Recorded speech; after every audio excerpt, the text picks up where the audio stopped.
वालेकुम रूहानी शिफा खाना के नाजरीन, आप सबका इस्तकबाल करता हूँ मैं ये रूहानी शिफा खाना के न्यू वीडियो में, जहाँ आज तक आप रूहानी शिफा खाना पर तसव्वुफ की रोशनी में राह सलूक तय कर रहे थे। आज वही रूहानी शिफा खाना आपके लिए लाया है एक न्यू सेगमेंट जो है रूहानी पॉडकास्ट, जहाँ अब आपके रोज़मर्रा के ज़िंदगी के सवालातों पर रोशनी देकर उन्हें आसान करने की कोशिश करेंगे सरपरस्त इदारा रूहानी शिफा खाना मेरे पीर मुर्शिद हज़रत कौसर अली अशरफी। हज़रत, सबसे पहले सारे नाज़रीन की तरफ से सलाम, जो कि हर रोज़ वो लोग कर रहे होता है। और सबसे पहला सवाल नहीं, बट क्योंकि हमने ये सेगमेंट शुरू किया तो सिर्फ आपसे रोशनी डालना चाहेंगे, मतलब आप रोशनी डालें इस चीज़ पे कि हमने ये सेगमेंट क्यों शुरू किया। सबसे पहले वालेकुम अस्सलाम। ये शुरू इसलिए किया कि बहुत सारे लोग जो परेशान हाल, सास बहू के मामलात, बच्चे की नाफरमानी, बीवी की शरकसी, इस तरह के हालात हर एक के साथ जुड़े रहते हैं, मगर इसकी जड़, इसकी वजह क्या है लोगों को पता नहीं। तो इंशाअल्लाह तबारक व तआला इस बारे में हम अपने तजुर्बात बताएंगे कि इसकी वजह क्या है, बच्चे नाफरमान क्यों होते हैं, सास बहू की आपस में क्यों नहीं जमती है। मकसद सिर्फ हमारा ये है कि ताकि इस तरह की खराबियां समाज से दूर की जा सके। एक छोटी सी खराबी जो है पूरी पूरी नस्ल और पूरा पूरा खानदान तबाह करने के लिए काफी होती है। अगर वक्त पर ही इस मर्ज का इलाज कर लिया जाए और समझ अगर हमारे अंदर आ जाए तो इंशाअल्लाह तबारक व तआला एक खूबसूरत समाज या खूबसूरत घर बन सकता है। जी, तो ये रूहानी शिफा खाना का सबसे पहला पॉडकास्ट है और इसका टॉपिक है घरेलू मसाइल पर रूहानी रोशनी।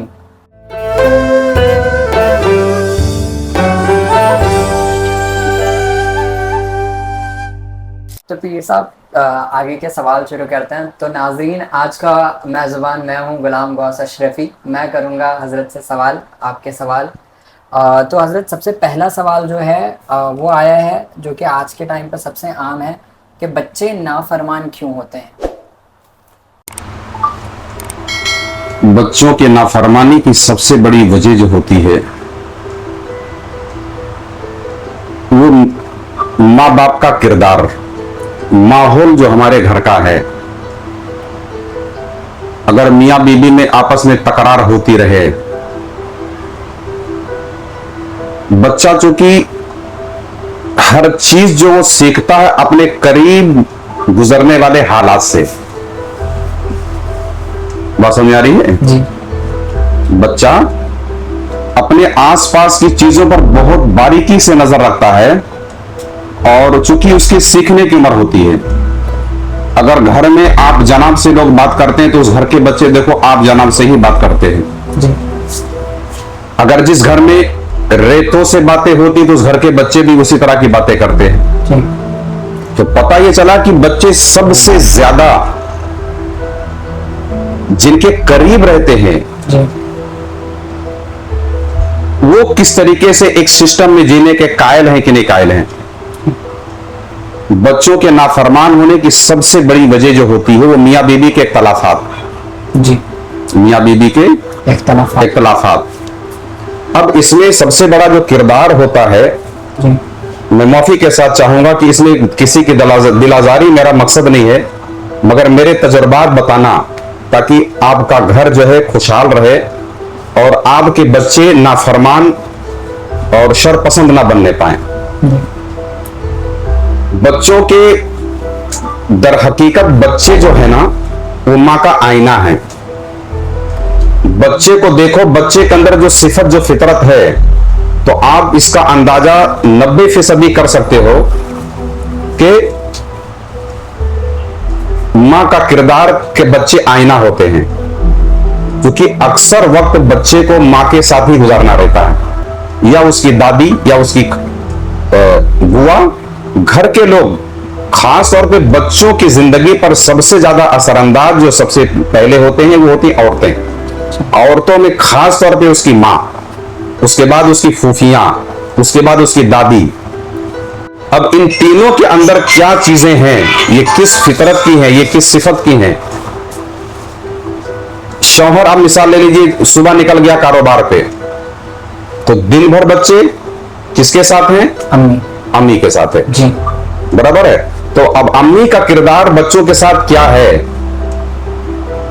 वो अगर माँ जो है जिद्दी मिजाज की है, अपनी हर बात अगर वो शौहर से मनवाती है, तो बच्चे ने सबसे पहला सबक क्या लिया? जिद। जिद। जी। पहला सबक अपने माँ से उसने क्या हासिल किया? जिद। जिद करके अपनी बात मनवाना। बात समझ आ रही है? दूसरी चीज, माँ अगर झगड़ेलू मिजाज की है कि दिन भर शौहर काम किया और शाम को जब आया तो दिन भर तो बेचारी ये ठीक रही, मगर शाम को उसको बुखार और सर दर्द जरूर आ जाएगा। जी। क्या आ जाएगा? सर दर्द। तो अब बच्चों ने ये देखा, बच्चों ने अपने माँ के अंदर ये गौर किया कि दिन भर तो ठीक थी, मगर शाम को इनको बीमारी कैसे लग गई? जबकि असल में बीमारी लगी नहीं, बल्कि अपने शौहर को प्रेशर में लेना है। क्या लेना है? प्रेशर में लेना है। तो अब ये सारी चीजें बच्चे मां से सीखते हैं। ज्यादातर जो बहुत सारी औरतें हमारे पास आती हैं इतना बड़ा बच्चा लेके कि हमारा बच्चा हमारा कहां नहीं मानता है, अभी दूध छोड़े 2 ही साल हुआ है, अब आपकी बात अगर वो नहीं मानता तो किसकी बात वो मानेगा? गोया कि आपके अंदर वो सलाहियत नहीं है, हमारे अंदर वो सलाहियत नहीं है। ये सलाहियत की कमी की वजह से ये होती है। अच्छा, इसमें माएँ भी ये नहीं चाहती कि हमारा बच्चा बिगड़े, बाकी ये उनकी अपने माँ का किरदार होता है, क्योंकि वो अच्छे से तरबियत नहीं कर पा रही होती है, क्योंकि उन्होंने जो तरबियत हासिल किया हुआ है वो यही पाया हुआ है। तो अब सबसे बड़ा रोल इसमें जो होता है कि शौहर अगर आया तो माँ का किरदार उस शौहर के साथ क्या है, वही सेम किरदार की कॉपी बच्चे आपकी करेंगे। जी। बात समझ आ रही है? जी। शौहर आया, अगर बीवी ने झगड़ करके, या शौहर झगड़ेलू है, इसमें दोनों तरफ से हो सकता है, या तो शौहर आया ये झगड़ेलू अगर मिजाज का है, तो अगर शौहर ने बीवी से अपने झगड़ना शुरू किया तो बच्चों ने सबसे सबक क्या लिया? आपस में लड़ना। जी। या बीवी ने क्या नाम है शौहर को झगड़ना चाहा, अपनी बात बेवजह मनवानी चाहिए। तो ये सारा जो किरदार जो होता है बच्चों के नाफरमान होने की, नाफरमान जो बीवी होती है उसके ही बच्चे नाफरमान होते हैं। जी। एक होशियार माँ का काम क्या है मालूम है? कि दिन भर अपने बच्चों को, अगर बच्चे कोई शिकायत करते हैं, कोई गलती करते हैं, तो अपने शौहर यानी बच्चों के वालिद का खौफ दिलाए कि फलाने तुम ये गलती कर रहे हो, अभी तुम्हारे वालिद को आने दो, हम फौरन से शिकायत करेंगे। तो बच्चा तो देख रहा है ना, हाँ, कि अब्बा के आते ही अम्मा खुद ही राशन पानी लेके चढ़ जाती है, तो क्या अब्बा का खौफ उसको रहेगा? जी। समझ आ रही है बात? जी। जी। अम्मा तो खुद डंडा लेके सवार रहती है, वो बेचारा खुद शेर के सामने खरगोश की तरह सहमा हुआ आता है। जी। मगर याद रखें, ऐसी औरतों के लिए सबक है, वे बच्चे आज छोटे हैं तो आप का जो व्यवहार शौहर के साथ है, या शौहर ये ऐसी गलती कर रहा है तो उसके साथ अगर आपका है, अब ये गलती किसकी है? दोनों में से किसी की भी हो सकती है, मगर अक्सरियत ये बच्चों के मामले में बीवी का किरदार होता है। अब वो शेर के सामने खरगोश की तरह शौहर सहमा हुआ है और दिन भर तुम उसकी खौफ दिलाती रही हो, जाने दे तेरे बाप को, हम तेरा इलाज करवाएंगे, तूने गलती किया हुआ है, तो बच्चा तो खुद ही देख रहा है ना कि अम्मा तो खुद ही इलाज कर रही है उसका। जी। तो जिंदगी में कभी ये बच्चे आपके फरमाबरदार नहीं हो सकते, बल्कि ये बच्चे जब तक छोटे हैं, जब तक कि आपको 2 रुपया 5 रुपया 10 रुपए की आपसे जरूरत है, तब तक तो आपको मांगेंगे। मगर जैसे ये बड़े हुए, ये 8 9 10 साल के जैसे हुए, जिससे इनके अंदर ताकत आई, फौरन यही किरदार जो बीबी का शौहर के साथ था, वही सेम किरदार इन बच्चों का मियां बीबी दोनों के साथ हो जाएगा। क्योंकि बच्चों को बाप का तो खौफ रहा नहीं। जी। बच्चों को बाप का तो खौफ रहा नहीं। जी। अब बचा कौन? माँ। तो माँ का किरदार तो उन्होंने देख ही लिया। तो खुदारा, ये मैं आप लोगों को बहुत ज्यादा होशियारी की बातें मैं बता रहा हूं कि अब तक अगर ऐसी कोई गलती कर चुका हो तो आइंदा से ब्रेक लगा ले, कि अगर एक बच्चा हमारा बिगड़ चुका हो तो फौरन आप अब ये ब्रेक लगा दीजिए और सबक ले लीजिए। आइंदा अब मियां बीबी के रिश्ते बहुत प्यार भरे हों, अगर ऐसी कोई चीज हो भी जाती है तो मियां बीबी तन्हाई में ऐसी बातें कर लिया करें। अगर इनमें नहीं भी जमती है तो ये तन्हाई में सब बातें कर ले। बच्चों के सामने जो मियां बीबी लड़ेंगे, उनके बच्चे आपस में जरूर लड़ेंगे। जो मियां बीबी आपस में अगर कोई शौहर ने दबा दिया बहुत ज्यादा, लेकिन इसमें अक्सर ये देखने को आया है कि अगर शौहर घर में हावी है तो बच्चे उसके बहुत कम बिगड़ते हैं जी। जो कि शौहर का खौफ रहता है, जो कि हर वक्त तो घर में नहीं रहता, कभी कभी आता है। लेकिन अगर बीबी हावी है, लेकिन 99% उसके बच्चों का हाल यही हो जाएगा। यही बच्चे जब बड़े हो जाएंगे तो फिर आप दुहाइयां देते फिरोगी कि देखो तुम्हारे बच्चे ऐसे हो गए हैं। ये बीबी खुद ही शौहर को ताने मारेगी अब कि तुम अपने बच्चों को नहीं संभाल पा रहे हो, जबकि बच्चों को संभालना, भाई इस्लाम ने औरतों को घर में क्यों रखा हुआ है? घर में रखने की वजह क्या है? आपके हाथ में एक नस्ल की तामीर है। बच्चों को बहुत ज्यादा जिद्दी ना बनाएं। मैं हमारी मां बहनों को भी बता रहा हूं कि बच्चों को जिद्दी ना बनाएं। अगर उनकी कोई वाजिब मांग है, क्या बाबा फरीद बिन शकर रज़ी अल्लाह तआला की वालिदा का वाकया नहीं आप लोगों को याद है? बचपन में ही आपकी वालिदा मोहतरमा कहती बेटा नमाज पढ़ा करो, तो ये बाबा फरीद बिन शकर रज़ी अल्लाह तआला पूछते कि अम्मी नमाज पढ़ने से मुझे क्या मिलेगा जी। तो आपकी वालिदा लालच दिलाती कि बेटा नमाज पढ़ोगे तो अल्लाह तुमको शक्कर देगा, जो कि मीठा खाना आपको बहुत पसंद था। तो ये माओ को चाहिए कि अपने बच्चों की कमजोरियां पकड़े कि इनको चाहिए क्या, तो उनकी एक चाहत के पीछे एक अच्छाई लगा दो, एक खूबी लगा दो, ना कि उनको जिद्दी बनाओ। बच्चे बचपन में अगर जिद्दी हो गए तो फिर आगे चल करके बहुत मुश्किल मामला हो जाएगा। बाबा फरीद बिन शकर रज़ी अल्लाह तआला की वालिदा कैसे आपको रगबत दिलाती कि बेटा नमाज पढ़ोगे तो शक्कर मिलेगा, और जब मुसल्ला इशा की नमाज पढ़ते तो आपकी वालिदा कागज की पुड़िया बना के मुसल्ले के नीचे शक्कर का पुड़िया रख देती, और जब सलाम फिरते अस्सलाम वालेकुम रहमतुल्लाह, अस्सलाम वालेकुम रहमतुल्लाह, तो पूछते अम्मी शक्कर किधर? अल्लाह ने दिया। बोले मुसल्ला उठाओ, तो मुसल्ले के नीचे से शक्कर का पुड़िया मिल जाता। तो बच्चों को ऐसे तरबियत करें जी। बच्चे जब थोड़ा शऊरमंद हो जाएं, 3 से लेकर के तकरीबन 5 साल तक के बच्चों को बादशाह की तरह रखो। क्या रखो? बादशाह की तरह। जैसे एक बादशाह के सामने कैसे हम उनकी हर हाँ में हाँ मिलाते हैं, एक बादशाह को कैसी जी बादशाह सलामत, जी बादशाह सलामत, जी सर कैसे करते हैं, वैसे उन छोटे बच्चों को आप उनकी हर चीज को समझने की कोशिश करो और अपनी बात समझाने की कोशिश करो। आप उनको जिद्दी पनापना मत दिखाओ जी, वरना आपसे जिद सीख लेंगे।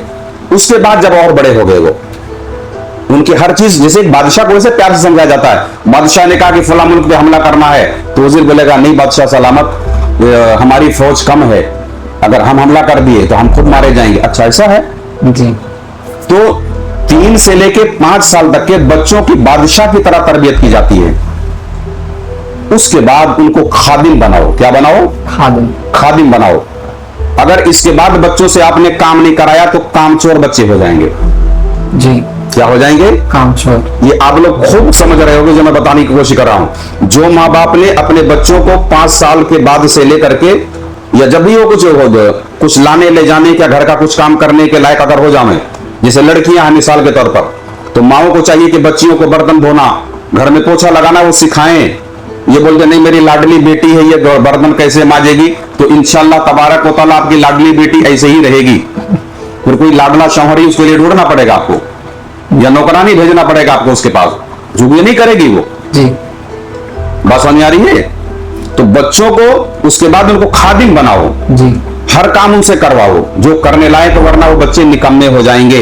ये जो बच्चे निकम्मे होते हैं, नाकारा, दिन भर 4 बजे तक मालूम पड़ा, सुबह 6 बजे सूरज निकलता है और शाम के 5 बजे तक ये सोते रहते हैं। इसमें सारा किरदार इनके बचपन का 5 से लेकर के 10 साल तक की उम्र का है जी। मेरा बच्चा कैसे काम करेगा, तो अगर आपका बच्चा इस उम्र में नहीं करेगा तो पूरी जिंदगी नहीं करेगा फिर जी। वो पूरी जिंदगी के लिए आपने अपाहिज बना दिया उसको, है ना जी। लाड प्यार में आपने बचपन में अगर उनको बेकार कर दिया, उनसे कुछ काम नहीं करवाया, तो आप लिख के रख लीजिए कोरे कागज पर कि आपका बच्चा निकम्मा होने की गारंटी है। अब इस उम्र में इनको, जैसे बगल में दूध की दुकान है, जाओ बेटा दूध ले आओ, घर का ये काम कर लो, वो काम कर लो, इस तरह के काम उनको बांटो, हर बच्चे से काम करवाओ। देखो ये मेरे अपने तजुर्बात में मैं बता रहा हूं कि मेरा बड़ा बच्चा जो है वो उस उम्र में मुझसे थोड़ा दूर रहा, तो घरेलू काम उससे मैंने नहीं करवा पाया कि दूध ले आओ, अंडा ले आओ, ये ले आओ, नहीं ला पाते। हमारे छोटे हामी वो हर काम शौक से करते। बात समझ गए? ये मेरे भी अपने तजुर्बात में बता रहा हूं। तो जो ये बच्चे निकम्मे और नाकारा और जिद्दी ये सब बनते हैं, सारा किरदार हम लोगों का अपना होता है। अगर इसमें कोई कमी है तो फौरन आप लोग अपना इलाज करो। अगर मियाँ बीवी आपस में इस तरह का उनका तनाजा चलता है तो बच्चों के सामने जाहिर ना करें, छुप करके इस तरीके की बातें, अगर तलाक वाली कोई चीज है तो पर्दे के पीछे करें, वरना बच्चे उससे बुरा बद असरात लेंगे जी। खास तौर पे अगर बीवी शौहर के ऊपर हावी है, अगर उसकी नाफरमान है, शौहर को अगर वो डरा ले गई है तो वो लिख कर रख ले कि उसको अपने बच्चों से डरना पड़ेगा पूरी जिंदगी। जी। अगर वो अपने शौहर की इताअत शियार नहीं है तो उस घर के बच्चे उसके इताअत शियार कभी नहीं हो सकते। जी। मां का किरदार शौहर के साथ और शौहर का किरदार इस बीवी के साथ जो है वही सेम बच्चे आपकी कॉपी करेंगे। बच्चे को रात के क्या नाम है 3 बजे लेकर तुम घूमो, बच्चे ने फरमाइश कर दिया कि मुझे 3 बजे होटल में खाना खिलाने लेके चलो, अब रात के 3 बजे खाना खिलाने लेकर आप उसको जा रहे हो, है ना? और बच्चा जब जवान हुआ तो तुम बोलोगे बेटा 11 बजे घर में आ जाना? जिंदगी में नहीं कह सकते, क्योंकि आपने उसको तरबियत दिया हुआ है ना जी। आपने उसको दिखाया ना कि रात में 3 बजे खाना खाया जाता है। तो ये चीज जहन साजी उनकी जो है शुरू से आप लेकर चलो, ये सोचो कि हमारी छोटी सी भी गलती हमारे बच्चों के फ्यूचर के लिए बहुत तबाहकुन बन जाएगी। बहुत सारी बातें ऐसी हैं जो तजुर्बात की है, जो जिससे सबक लेने वालों के लिए सबक है। और अगर हमारी इन बातों से किसी की दिल आजारी हो तो हम उससे माफी चाहते हैं। हमारा मकसद दिल आजारी नहीं, मकसद हमारा आपकी नस्लों को बचाना है ताकि आपका घर हमेशा शादो आबाद रहे। जी। जैसे जी पीर साहब जो भी आपने कहा, और खास तौर पे वो उम्र का जो पैरामीटर आपने बताया, इस उम्र से इस उम्र तक मैं अपने घर पर देख पा रहा हूँ वो चीजें, मतलब मैंने देखा हुआ है भाइयों में, छोटे भाइयों में, अभी भांजों में, तो मतलब काफी सही चीज है। और हाँ, ये मतलब किसी की दिलाजारी नहीं, ये सेशन इसीलिए है कि इन लोगों को सिखाया जाए। तो नाजरीन, पहले सवाल के बाद समझ आ ही गया होगा हम सबको कि हम सब की ज़िंदगी से जुड़े हुए काफ़ी सारे सवाल यहाँ सुलझने वाले हैं। तो इसी से मिलता जुलता हजरत दूसरा सवाल जो है हमारे पास, वो है मियाँ बीवी के रिश्ते के ताल्लुक से, कि मियाँ बीवी की लड़ाई की वजह क्या होती है? मियाँ बीवी की लड़ाई की वजह वो सबसे बड़ी वजह होती एक दूसरे को ना समझ पाना जी। या बहुत ज्यादा समझ लेना। समझ आया जी। अब ना समझ पाने वाला ये होता है अरेंज मैरिज वाला हिसाब किताब, और वक्त से पहले बहुत ज्यादा समझ जाना होता है कोर्ट मैरिज वाला हिसाब किताब, जिसको लव मैरिज लोग कहते हैं जी। समझ आया? तो इसीलिए मैं ये कहता हूं कि जो अपनी लड़की लड़का एक दूसरे की पसंद, उसमें खानदान वालों ने पसंद नहीं किया, खानदान वालों की पसंद ने सिर्फ लड़की लड़का एक दूसरे को पसंद किए, तो ऐसी शादियों में अक्सर 95 या 90% शादियां फेल है जी। उसकी वजह क्या कि एक दूसरे की औकात और एक दूसरे की हैसियत ये खूब जान चुके होते हैं शादी से पहले ही। समझ आया जी। दूसरी जो वजूहात हैं, जो खानदानी लोगों ने रिश्ता लगाया और लड़की लड़का ने पसंद किया, तो एक दूसरे को ना समझ पाना, एक दूसरे के जज्बात का एहतराम ना करना, उसमें सबसे बड़ी वजह यह होती है कि लड़की लड़का का शादी हुआ, लड़की किसी और खानदान से अपने घर में रहते हुए आई है और वो आई किसी और के घर में। समझ आया जी। ये ना जमने जमाने वाला जो मामला जो होता है वो शादी के 2 साल के अंदर सारा मामला रहता है, 1 साल के अंदर ही सारा मामला तोड़फोड़ हो जाता है अक्सर, क्योंकि लड़का ये चाहता है कि वो हमारी पसंद का एहतराम करे, मैं जैसा चाहता हूं वैसा चले, और लड़की ये चाहती है कि वो हमारा गुलाम बन के रहे जी। मामला है सिर्फ इक्तदार की लड़ाई का यहां होता है, यह मामला सिर्फ एक दूसरे को ना समझने का होता है। अब अल्लाह तबारक व तआला ने मर्द को हाकिम बनाया है और इस्लाम ने औरतों को महकूम बनाया है, यानी शौहर हाकिम है, उसकी बातों को आपको मानना एहतराम करना चाहिए। मगर इसका बरक्स मामला जब कहीं हो जाता है, औरत खुद को हाकिम तस्वुर करना शुरू कर देती है, बाकायदा इनके गेम होते हैं औरतों के। ये कुछ औरतें ऐसी होती हैं कि मतलब वो बाकायदा जहन साजी करती हैं कि हम अपने शौहर को दबा चुके हैं, उनको बाकायदा फन सिखाती हैं कि कैसे उनको दबाया जाए, उनकी कमजोरियां क्या क्या होती। तो अब अगर शौहर भी उतने ही होशियार मिजाज का है तो मामला फिर नहीं जम पाता है। मैं ये कहता हूं कि शौहर चाहे जितना सख्त मिजाज का हो, आया धूप से आया, गर्मी से आया, काम करके आया, अगर गर्मी में 4 बात बोल दिया, अगर तुम सब्र कर लेगी तो इंशाल्लाह ताला वो घर कोई नहीं बिगाड़ सकता जी। एक दूसरे को समझना। अब शौहर काम करके आया, औरत दिन भर शांति से बैठी हुई थी, आती घर में बर्तन उसने गिरा दिया, कड़ाक करके चन चन चन चन बर्तन गिरना शुरू, आदमी का पारा वैसे गर्म जी। तो औरतों के पास बहुत सारे फार्मूले हैं ऐसे उलझाने वाले, जो उलझा सकती है बात समझ नहीं। अब उसमें सब एक बहुत बड़ा किरदार घर की दिगर औरतों का होता है। एक लड़की अपना घर छोड़ के आई, अपना भाई छोड़ के आई, अपना बाप छोड़ के आई, अपना माँ छोड़ के आई, तो उसको यहां अपनापन का एहसास नहीं होता। सिर्फ एक शौहर है, एक शौहर है। औरत जात के दो मजबूत पिलर हैं, एक बाप दूसरे शौहर। तो एक पिलर को छोड़कर तो आई, अब दूसरा पिलर जो बता शौहर। तो शौहर को भी जितने उसके हुकूक हैं उसको अदा करना चाहिए।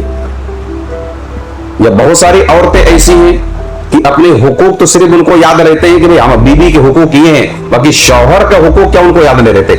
तो ये जो एक साल से लेके 2 साल तक की जो लड़ाई चलती है वो अपने इक़्तिदार और अपने हुकूक, बीवी अपने हुकूक जताती है, शौहर अपने हुकूक जताता।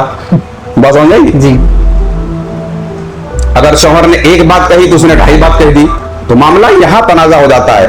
तो ये 1 साल के आसपास का जो पीरियड होता है, इसमें चाहिए कि एक दूसरे को समझने की कोशिश करें, एक दूसरे के मिजाज का एहतराम करें।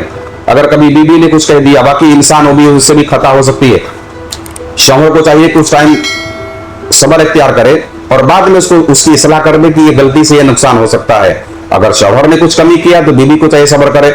अगर ये मामलात हैं, मगर इसमें सबसे बड़ा जो किरदार शुरू हो जाता है, अक्सर जो घर खराब होते हैं उसमें 2 औरतों का किरदार और होता है। याद रखें, इस जुमला मेरा बहुत सख्त है लेकिन बहुत हकीकत पे मबनी है।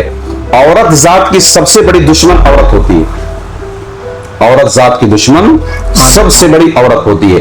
अब अगर ये लड़की अपना माँ बाप बहन छोड़कर आई, तो एक माँ छोड़ी तो उसकी शक्ल में सास मिली जी, बहन छोड़ के आई तो उसकी शक्ल में ननद मिली। ये दोनों को जो मामला रहता है, ये औरत जात किसी दूसरे औरत को एक्सेप्ट जल्दी नहीं करती जी, कबूल नहीं करती। अब लड़का अभी तक के काम धंधे से आता तो अम्मा के पास चले जाता था, मगर अब शादी बीबी के पास जाएगा तो अम्मा यहां हासिद हो जाती है, हसद करती है। बहनें सोचती है कि भाई पहले जैसा रहता था अभी भी भाई हमारे साथ ऐसा रहे, तो ऐसा कैसे हो सकता है? भाई उसकी शादी हुई, बीबी को भी उसको वक्त देना है, तो बहन हसद में आ जाती है। तो अब ये घरों के अंदर ये सास और ननद का जो हसद इस शौहर को इसके घर उजाड़ने के लिए काफी होता है। अब वो सास ये समझती है कि इसने कुछ जादू टोना करके मेरे बच्चों को अपने कब्जे में कर ली, वो बहनें समझती है कि ऐसा कुछ करके इसने अपने ताबे कर ली है, जबकि हकीकत ये नहीं बल्कि फितरत का हिस्सा है। ये भाई मियां बीबी एक दूसरे से मानूस तो होंगे ही, मगर इस हकीकत को ये दोनों कबूल नहीं कर पाते। अब इसी वजह से फिर इस आने वाली नई नवेली दुल्हन के ऊपर तरह तरह की सख्तियां, चालबाजियां, अय्यारियां, इन सब का भरमार कर देती ताकि उलझे। अब दिन भर तो बेचारी ये इनके बीच में उलझे रही, शाम को शौहर आया तो उसके साथ वो अखलाक और खुशमिजाजी से पेश नहीं आ पाती। अब ये वजह भी कहीं ना कहीं मियां बीवी के तनाजे की एक बड़ी वजह बन जाती है जी। इस पे इंशाअल्लाह तबारक व तआला हम आगे एक लंबी बहस करेंगे कि क्या क्या ननदों की क्या कमियां होती हैं। माँ भी बेचारी अपनी मोहब्बत की मारी होती है, मगर उसको इतना समझना चाहिए कि बेटे की शादी हो गई, अभी पल्लू में रहने का वक्त नहीं है जी, अभी बीबी के करीब भी इसको रहना है, बराबर है। मगर कुछ हकीकतें ऐसी होती हैं जो औरतें कबूल नहीं कर पाती।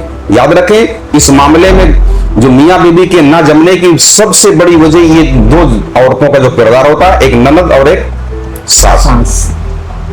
टेंशन नहीं रहता, बाकी वबाल जाके फिर शौहर के सर पे फूटता है। तो खुदारा ऐसा ना करें, इंशाल्लाह तबारक व तआला इसमें भी आगे रोशनी डालेंगे।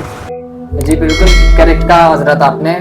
जो भी चीज़ें आपने बताई हैं ये हसद के मुतालिक, ये मतलब आम तौर पर हम लोग सेंस कर पाते हैं, जितना भी हम लोगों ने भी देखी हुई है चीज़ें। वैसे शादी नहीं हुई है बट हम लोगों ने जितना देखा हुआ है घर में हम लोगों के, तो हाँ हम लोगों ने भी ये एक्सपीरियंस किया हुआ है चीज़ें। और कहीं ना कहीं नाज़रीन आप लोगों में से भी कुछ लोग होंगे जिन्होंने ये एक्सपीरियंस किया होगा। तो अल्हम्दुलिल्लाह इस सेशन में हम लोगों ने 2 बड़े मजमून पर रोशनी डाली, पीर साहब ने रोशनी डाली, आई मीन टू से। तो आगे भी इंशाल्लाह ऐसे ही कई सवालात होंगे जो आपके और हमारे ज़िंदगी से जुड़ते हुए होंगे। तो बने रहिएगा आगे आने वाले सेशंस पे, और रूहानी शिफा खाना चैनल को सब्सक्राइब ज़रूर करिएगा और पॉडकास्ट सेशंस देखते रहिएगा। तो चलिए जी, अस्सलाम वालेकुम। वालेकुम अस्सलाम वरहमतुल्लाहि।